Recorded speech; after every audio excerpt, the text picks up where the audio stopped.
Bacaan dari surat Rasul Paulus kepada jemaat di Efesus. Saudara-saudara, kalian telah mendengar tentang tugas penyelenggaraan kasih karunia Allah yang telah dipercayakan kepadaku demi kalian, yaitu bagaimana rahasianya telah dinyatakan kepadaku melalui wahyu, seperti yang pernah kutulis dengan singkat. Apabila kalian membacanya, kalian dapat mengetahui pengertianku mengenai rahasia Kristus.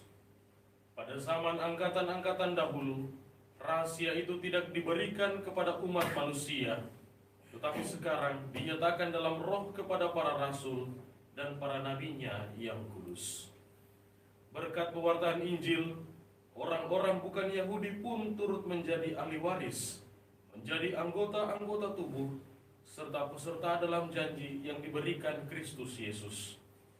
Dan aku telah menjadi pelayan Injil itu, menurut pemberian kasih karunia Allah yang dianugerahkan kepadaku sesuai dengan karya kekuasaannya.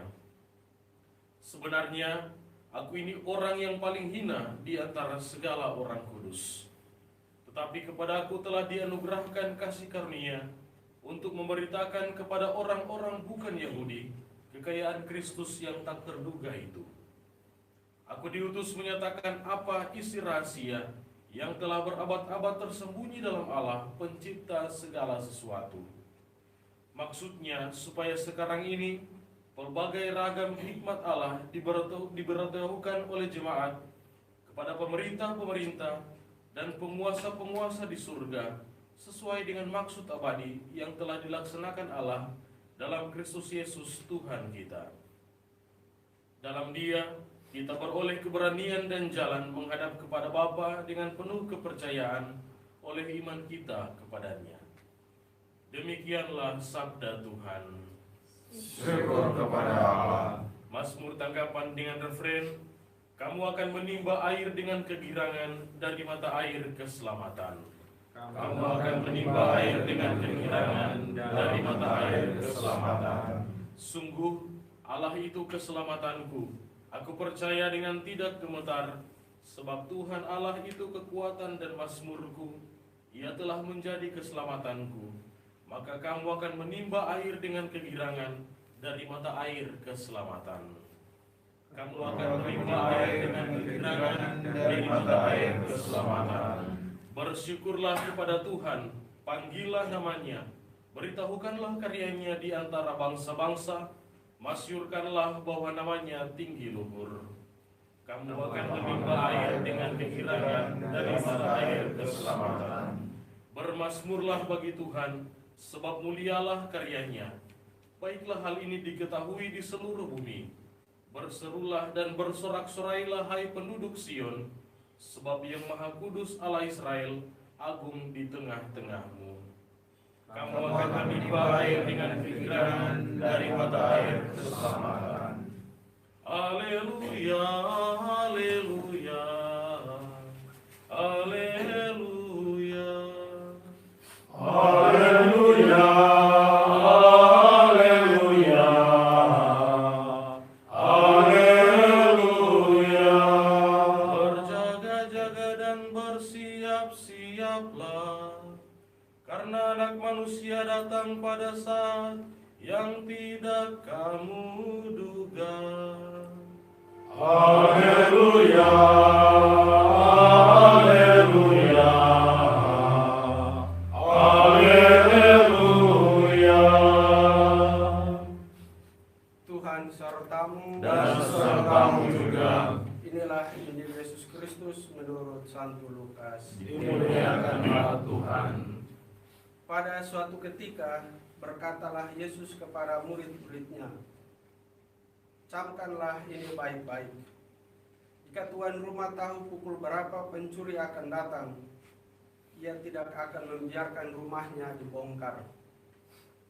Hendaklah kalian juga siap sedia, karena Anak Manusia akan datang pada saat yang tak kalian sangka-sangka.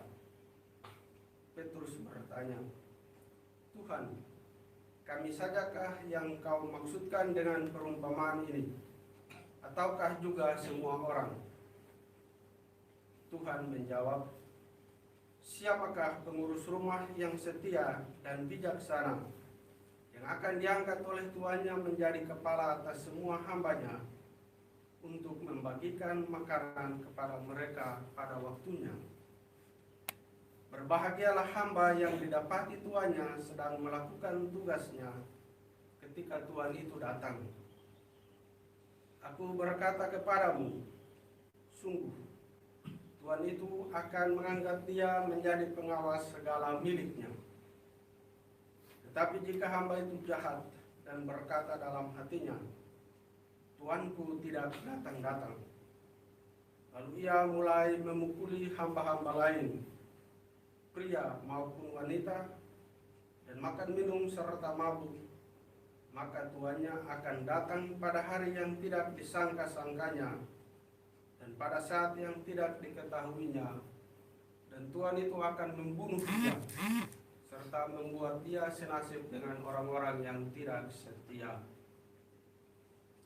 Hamba yang tahu akan kehendak tuannya tetapi tidak mengadakan persiapan atau tidak melakukan apa yang tidak dikehendaki tuannya, ia akan menerima banyak pukulan. Tetapi barang siapa tidak tahu akan kehendak tuannya dan melakukan apa yang harus mendatangkan pukulan, ia akan menerima sedikit pukulan. Barang siapa diberi banyak, banyak pula yang dituntut daripadanya. Dan barang siapa dipercaya banyak, lebih banyak lagi yang dituntut daripadanya. Demikianlah sabda Tuhan. Terpujilah Kristus.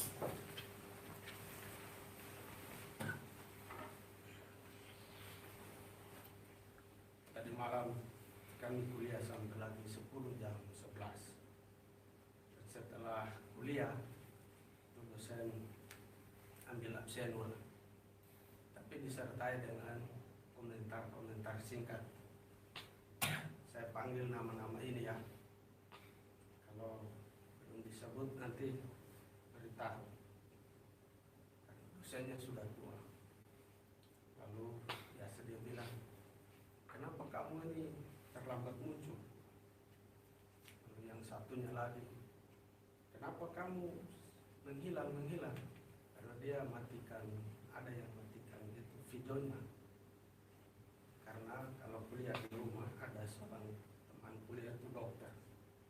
Dia bilang enaknya itu ibu-ibu bisa sambil kerja yang lain. Bisa jaga anak, bisa memasak, atau ya bersihkan rumah. Karena matikan itu videonya tidak kelihatan. Tapi ternyata dosen ini mengamati. Nah, salah satu pelajaran yang dapat kita petik dari perumpamaan dalam bacaan Injil hari ini adalah kesetiaan. Allah kita adalah Allah yang setia. Ia mencintai orang yang setia dan memberi pahala kepada orang yang setia padanya dan setia menjalankan kehendaknya. Salah satu teks kitab suci yang favorit bagi saya juga adalah perkataan Rasul Paulus. Kalau kita menolak dia, dia juga menolak kita. Kita tidak mencintai dia, dia tidak mencintai kita. Tapi kalau kita tidak setia, dia tetap setia karena dia tidak dapat menyangkal dirinya. Orang yang setia memiliki komitmen untuk menepati janji dengan menjalankan apa yang menjadi tugas dan tanggung jawabnya, walaupun ia mengalami kesulitan, mengalami tantangan, mengalami hambatan. Sukacita dan hak istimewa kita sebagai putra dan putri Allah disertai dengan tanggung jawab yang luar biasa. Syukurlah bahwa dalam kesulitan hidup, dalam kelemahan, dalam berbagai godaan, Tuhan tetap memberikan rahmat dan kekuatan kepada kita untuk tetap setia. Apakah kita setia kepada Tuhan dan siap memberinya pertanggungjawaban atas apa yang dipercayakan kepada kita masing-masing? Marilah kita berdoa agar Tuhan yang setia walaupun kita gagal tetap menolong kita untuk setia padanya dan tidak mundur ketika mengalami kesulitan.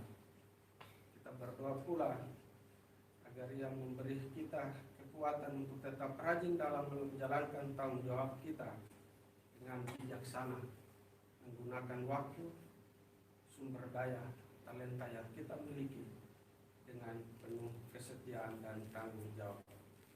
Kita lanjutkan perayaan ini dengan berdoa secara khusus bagi keempat imam yang hari ini merayakan ulang tahun Mama, dan juga Pastor Nor. Kita mohon keselamatan arwahnya kiranya ia memperoleh istirahat yang kekal, dan keempat imam yang lain setia dalam tugas pelayanan mereka.